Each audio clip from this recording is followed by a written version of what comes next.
They told Consul Vega the humans would break him. They were right. First contact fucked him up real bad. The office of Vega's superior, Zorgal, was dead silent. Zorgal sat unmoving, his reptilian face unreadable. Vega knew what was coming, but he kept his expression blank. Vega, you've been selected. You're going to Earth. Zorgal's voice was flat. You're our best, our most experienced. You will be the first galactic consul to the humans. Vega nodded once. I understand. This is critical, Vega. The humans have faster than light now. They qualify for the Federation, but initial intel says they're unstable, unpredictable, violent even. Your assessment decides if they join us or if we quarantine their system. You cannot fail. Vega met Zorgal's unblinking gaze. I will do what needs to be done. My centuries of experience will not fail me, or the Council. See that it doesn't. You depart immediately. On the sleek GSS Harmony, en route to Earth, Vega pored over what scant information they had on humans, biology, culture, technology. He had to understand them to assess them, to see if they were ready or if they would shatter galactic peace. Trillions of lives were on the line, whole star systems, hundreds of species. All could burn if he fucked this up, if humans weren't ready, if they proved too aggressive. Too late to turn back now.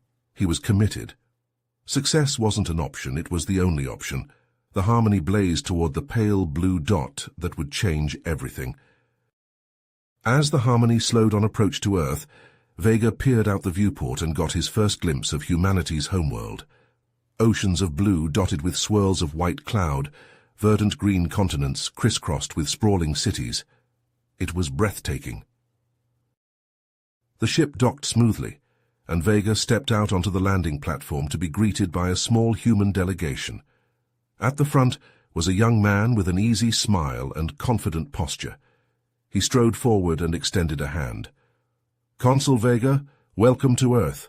I'm Brian Richardson with the United Earth Government. It's an honor to have you here. Vega grasped the proffered hand, noting the firm grip and the spark of excitement in Brian's eyes. Thank you for the warm welcome, Mr. Richardson. I look forward to learning about your people and your world. Please call me Brian, and I can't wait to show you all we've accomplished. He ushered Vega to a sleek transport vehicle. I've arranged a suite for you in the capital. Once you're settled, we'll begin the tour. Over the following days, Brian proved an engaging and knowledgeable guide. He took Vega to dazzling megacities that reached for the sky, their glass and steel spires glinting in the sun.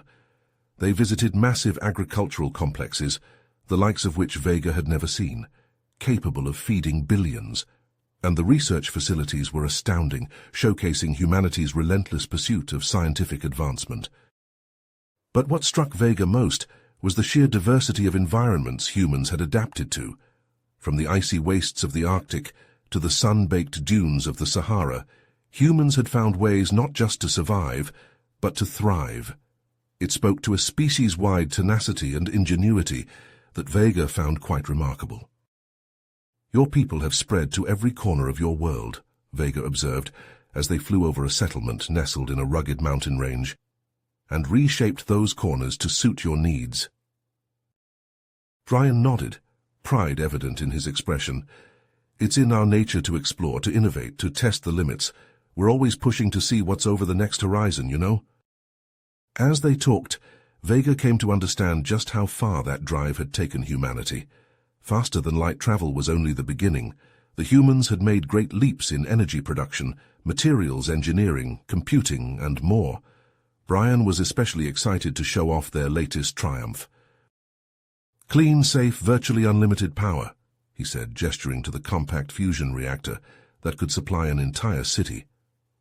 It's a game-changer. Looking at the sophisticated device, Vega had to agree. The more he saw, the more he began to question the Galactic Federation's dismissal of humanity as a primitive species. They had clearly underestimated human potential. And it wasn't just the technology and infrastructure that impressed Vega. As Brian introduced him to the vibrant kaleidoscope of human culture, the art and music, the dizzying array of cuisines, the impassioned exchange of ideas, he felt a growing sense of unease. The Barzan society was regimented, every individual slotted neatly into a role, every aspect of life dictated by tradition and protocol. But the human approach was different, messy, chaotic even, but also dynamic and innovative, in a way that the Barzans were not, in a way Vega was starting to fear they could never be. Had his people, in their quest for stability and order, sacrificed something vital? Had they cut themselves off from the wellspring of creativity and passion that seemed to propel humanity forward? The questions gnawed at Vega as the tour continued, upending his preconceptions with every new wonder Brian revealed. The tour's next stop was a UEG research facility, where Vega witnessed something extraordinary. Dr. Ethan Nakamura and his team of scientists had achieved the impossible. They had created a stable wormhole. Vega watched in awe as the shimmering portal opened, a gateway to the stars that Barzan scientists had been chasing for centuries. "This changes everything," Vega whispered to Brian as they observed the experiment. "Instantaneous travel across the galaxy without the limitations of conventional FTL. The possibilities are endless." Brian nodded, a proud smile on his face. "Our scientists have been working tirelessly to make this a reality. It's a testament to the human spirit, our drive to explore, to discover, to push the boundaries of what's possible." As they left the facility, Vega couldn't shake the sense of amazement and, if he was honest, a touch of envy. The Barzans had always prided themselves on their scientific prowess, but the humans had just leapfrogged them in a significant way. "Your people are truly remarkable, Brian," Vega said as they settled into the transport. "The way you embrace innovation, the risks you're willing to take in the name of progress, it's admirable." Brian leaned forward, his expression thoughtful. "You know, Vega, I've always felt that the Galactic Federation's approach, all the regulations and red tape, it can be stifling. It holds us back from really pushing the envelope." Vega found himself nodding in agreement. The bureaucracy of the Federation was notorious, and he'd often felt frustrated by the slow pace of change. "Maybe there's something to be learned from your way of doing things," Vega mused. "A more flexible, adaptable approach. Less rigidity, more room for creativity and unconventional thinking." It was a perspective that would have been unthinkable to Vega just a short while ago, but his time on Earth, seeing the vibrancy and dynamism of human society, had sparked a shift in his thinking. Were the Barzans, in their pursuit of order and stability, missing out on something vital? The question lingered in Vega's mind as the tour continued, taking a more cultural turn. Brian invited him to a festival showcasing the rich tapestry of human art and tradition. As Vega wandered among the stalls and stages, taking in the riot of color, sound, and flavor, he felt a strange sense of belonging. Beneath the surface differences, there was a common thread that connected all sentient life, a drive to create, to express, to find meaning and beauty in the universe.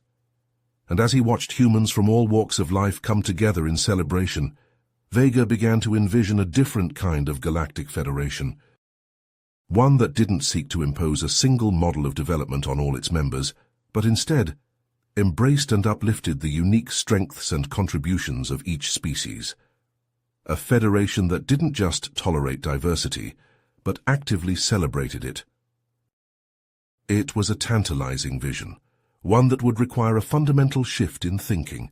But as Vega looked out over the vibrant sea of humanity, he couldn't help but feel that it was a vision worth fighting for. As the tour of Earth neared its end, Vega requested one last meeting with Brian. They settled into the plush chairs of Brian's office, the morning light filtering through the expansive windows. Brian leaned forward, his elbows resting on his knees. "Vega, before we wrap up, I want to share something personal with you, something that I think will help you understand us humans a little better." Vega nodded, intrigued. "Please, go on." "My grandfather was an inventor," Brian began, a wistful smile playing on his lips. "Brilliant man. He dedicated his entire life to developing sustainable energy solutions, solar, wind, hydrogen, you name it. He was working on it. Vega listened intently as Brian recounted the story of his grandfather's tireless efforts, the setbacks he faced, the obstacles he overcame, the unshakable belief in a cleaner, brighter future for humanity. He never gave up, Brian said, his voice thick with emotion. No matter how many times his designs were rejected or his funding fell through, he kept pushing forward. He used to say that the only way to fail was to stop trying. In that moment, Vega saw Brian's grandfather as a reflection of the human spirit he had come to admire. That indomitable will, that resilience in the face of adversity. It was the same quality that had propelled humanity to the stars, that had driven them to achieve wonders like the wormhole drive. A profound realization washed over Vega. His role as Galactic Consul, as an impartial observer, it suddenly felt insufficient, hollow even. He wanted to be more than a bystander to humanity's journey. He wanted to be a part of it. "Brian," Vega said, his voice steady despite the weight of his words, "I've come to a decision. I'm going to resign my position with the Galactic Federation. I want to stay here, on Earth, permanently." Brian's eyes widened in surprise. "Vega, are you sure? What about your duties, your people?" Vega shook his head. "My people, the Barzans, we've stagnated. We've let our pursuit of stability and order blind us to the potential for growth, for change. But here, with you humans, I see a chance to be part of something greater, to help shape a better future, not just for Earth, but for the entire galaxy." Brian was silent for a long moment, processing Vega's declaration. Then slowly a grin spread across his face. "Well, in that case, welcome to Earth, Vega. I can't think of anyone better to help bridge the gap between our worlds."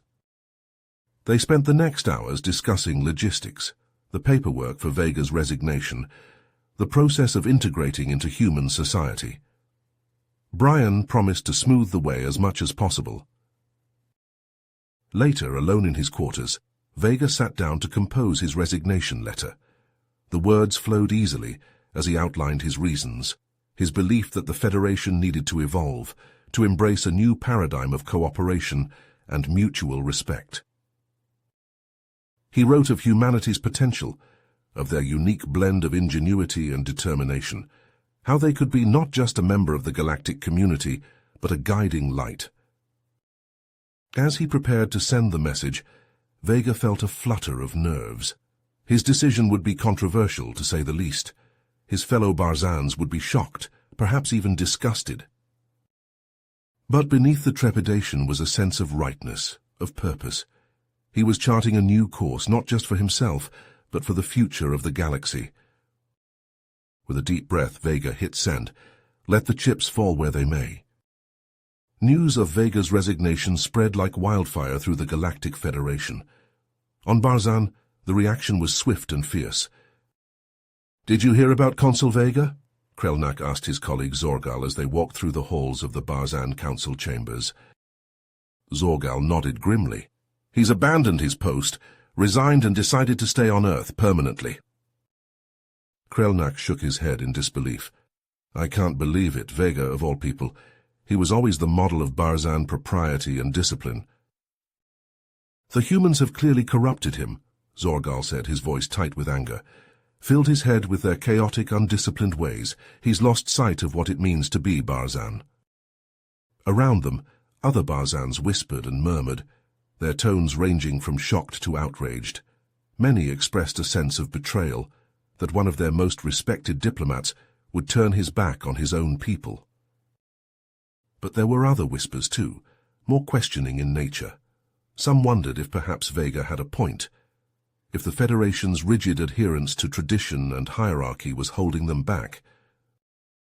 These dissenting voices were quickly silenced, however, as a group of influential Barzan politicians and business leaders launched a vicious smear campaign against Vega and the humans. "Vega is a traitor," declared Councillor Drenlock in a fiery speech before the Barzan Assembly. "He has been seduced by the primitive, violent humans. They have manipulated him, turned him against his own kind." Drenlock and his allies painted a picture of humans as dangerous savages, a threat to the stability and order of the Federation. They called for a complete severing of ties with Earth, for Vega to be stripped of his rank and status. On Earth, Brian and other human diplomats worked tirelessly to counter these accusations. They held press conferences, met with Federation officials, and broadcasted messages of goodwill and cooperation. But despite their efforts, anti-human sentiment only grew among the Barzans and other Federation species. Trade agreements were cancelled, diplomatic channels closed. Humanity found itself increasingly isolated. For Vega, the backlash was personal. His former colleagues shunned him. His name became a byword for betrayal in Barzan society. Even his few remaining friends on Barzan stopped returning his calls. One evening, as Vega sat in his small apartment in the UEG capital, his communicator chimed. It was Zorgal requesting a final conversation. Vega accepted the call with a heavy heart. Zorgal's holographic form appeared, his expression a mix of anger and disappointment. "Vega, I hope you're happy with what you've done. Zorgal, please understand. I'm trying to build a bridge between our peoples to show that we have more in common than—" "I've built nothing," Zorgal snapped, cutting him off. "All you've done is damage. The Federation has just voted to impose full sanctions on Earth. All trade, all diplomacy. It's all over." Vega felt like he'd been punched in the gut. Sanctions, but why? The humans have done nothing to deserve this.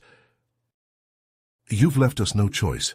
Your betrayal, your insistence on cavorting with these primitives, it's destabilized everything we've worked for. I'm trying to make things better, to find a new way forward for all of us." Zorgal just shook his head sadly. "You've lost your way, Vega. You've betrayed your people and you've caused irreparable harm to the Federation. I hope it was worth it." With that, Zorgal cut the connection, leaving Vega alone with the weight of his choices. He sat in silence for a long time, the gravity of the situation sinking in. His actions had cost him everything. His career, his standing, the respect of his people. He was a pariah now, reviled by the very society he had once served so faithfully. But as he looked out his window at the vibrant cityscape of his new home, Vega knew he couldn't lose hope. The humans had shown him a different way, a path of curiosity and compassion, of reaching out instead of turning inward. It wouldn't be easy. The journey ahead would be fraught with challenges, with setbacks and hardships, but Vega was determined to see it through.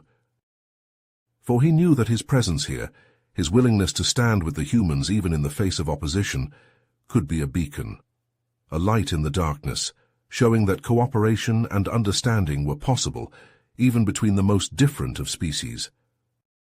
The road ahead was uncertain, but Vega would walk it with the same resilience and determination that he'd seen in his human friends, for in them he saw the future, and he knew, deep in his heart, that it was a future worth fighting for.